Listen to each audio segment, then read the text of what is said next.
নমস্কাৰ স্বাগতম জনাইছোঁ চয়নিকা মনশ্ৰীৰ অন্য এটা ভিডিঅ'লৈ। আজি আমি এখন চুমনি বাৰীলৈ যাওঁ বলক।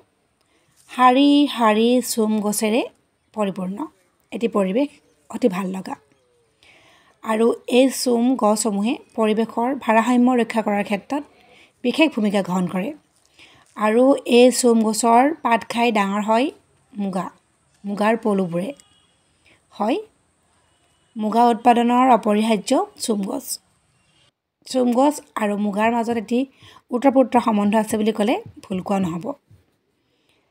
মুগা পালনৰ বিষয়ে আমি জানিবলৈ বিচাৰিছিলোঁ মুগা সঁচ পাম কেন্দ্ৰলৈ গৈ আৰু তেওঁলোকে জানিবলৈ দিলে এয়া হৈছে মুগাৰ কণী আৰু এইবিলাক এনেকৈ বাস্কেটত ভৰাই চুম গছত আঁৰি দিয়া হয় আৰু যিবোৰ গছত এই মুগাৰ কণীসমূহ দিয়া হয় সেইবিলাক নেট দি বা আঁঠুৱা দি বুলি ক'ব পাৰি নেট দি আৱৰি ৰাখে।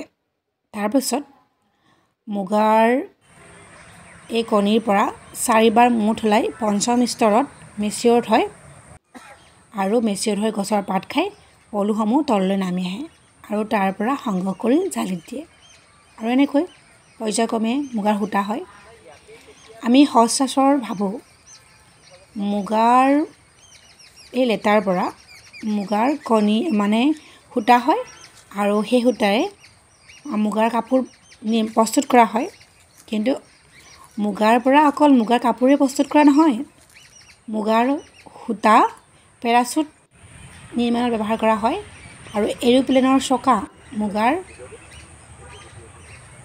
সূতাৰ পৰা প্ৰস্তুত কৰা হয়, মানে এৰোপ্লেনৰ চকাত মুগাৰ সূতা ব্যৱহাৰ কৰা হয় আৰু মুগাৰ এটা জেল আছে আৰু সেই জেলবিধক লৈ IIT গৱেষণা কৰিছে আৰু সফল হৈছে। ছালৰ বিভিন্ন ৰোগ নিৰ্মূলৰ ক্ষেত্ৰত এই জেলবিধ ব্যৱহাৰ কৰা হ'ব। নিঃসন্দেহে ভাল লগা কথা আৰু বহুতো নজনা কথা জানিলোঁ মুগা সন্দৰ্ভত। আপোনালোকে হয়তো বহুত কথা জানে মুগাৰ উপকাৰিতাৰ সন্দৰ্ভত আৰু মোৰ মতে মুগাৰ উপকাৰিতা 1 নম্বৰ হৈছে আত্মনিৰ্ভৰশীল হোৱাৰ ক্ষেত্ৰত আমাৰ নিবনুৱা যুৱক-যুৱতীসকলক মুগাই সহায় কৰিব।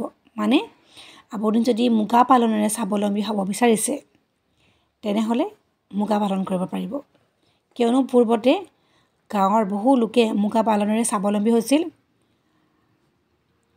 আৰু আপোনাৰ যদি এনেকৈ এখন চুমনি বাৰী পাতিব পৰা সক্ষমতা আছে তেনেহ'লে মুগা পালনেৰে স্বাৱলম্বী হ'বলৈ আগবাঢ়ি আহক তথা এই সুন্দৰ বৃত্তিটো জীয়াই ৰাখিবলৈ আপোনাৰ অৰিহণা আগবঢ়াওক।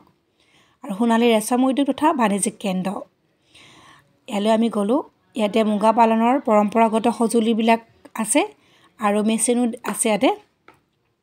আপোনালোকে ইয়ালৈ আহিলে সকলোখিনি চাব পাৰিব, আপোনালোকে নিশ্চয়কৈ উপকৃত হ'ব। এয়া চাওক কি সুন্দৰকৈ ইয়াত ধুনীয়াকৈ পদ্ধতিগতভাৱে দেখুৱাই দিয়া হৈছে কোনটোৰ পাছত কোনটো এনেকৈ।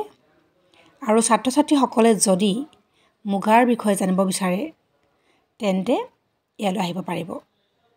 ধন্যবাদ। চয়নিকা মনশ্ৰীৰ সৈতে চাই থাকিব।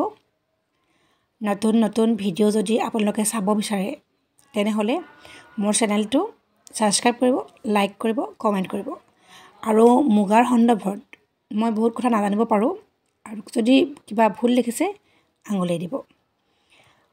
আমি আশা কৰোঁ এই ভিডিঅ'টো চাই আপোনালোকে ভাল পাব আৰু মুগা পালনৰে যদি স্বাৱলম্বী হ'বলৈ বিচাৰিছে তেন্তে আপোনালোকে আগবাঢ়ি আহিব পাৰিব। ইয়াত এনেকৈ প্ৰদৰ্শনীৰ বাবে উলিয়াই থৈছে আৰু বিক্ৰীও কৰে। ধন্যবাদ, পুনৰবাৰ ধন্যবাদ, চাই থাকিব। আমি গৈছিলোঁ খানাপাৰাস্থিত চৰকাৰী মুগা সঁচ পাম কেন্দ্ৰলৈ আৰু তালৈ গৈ চুমনি বাৰীখন দেখি সঁচাকৈ মনটো বহুত ভাল লাগিল। কি সুন্দৰ এটি পৰিৱেশ, ইয়াতে মুগা উৎপাদন কৰা হয় আৰু মুগাৰ যি চাহিদা সেয়া কোনো দিনে কম হোৱা নাই। অতীজৰে পৰা এতিয়ালৈকে মুগাৰ চাহিদা একে আছে। মুগা গৌৰৱ, মুগা আমাৰ পৰিচয়, মুগা শিল্প, মুগাৰ সাজেৰে এগৰাকী যুৱতী তথা মহিলাক অপূৰ্ব সুন্দৰী দেখি বিশ্ব দৰবাৰত মুগাৰ এটি সুকীয়া পৰিচয় আছে আৰু পূৰ্বতে অসমৰ বহু মানুহে মুগা পালনেৰে স্বাৱলম্বী হৈছিল। বৰ্তমানো বহুতে পোহে, কিন্তু আগৰ তুলনাত কম। আৰু আমাৰ যদি নিবনুৱা যুৱক যুৱতীসকলে মুগা পালনেৰে স্বাৱলম্বী হ'বলৈ বিচাৰে তেন্তে আগবাঢ়ি আহিব পাৰিব। হয়তো এই ক্ষেত্ৰত চৰকাৰেও সহায় কৰিব পাৰে। ধন্যবাদ।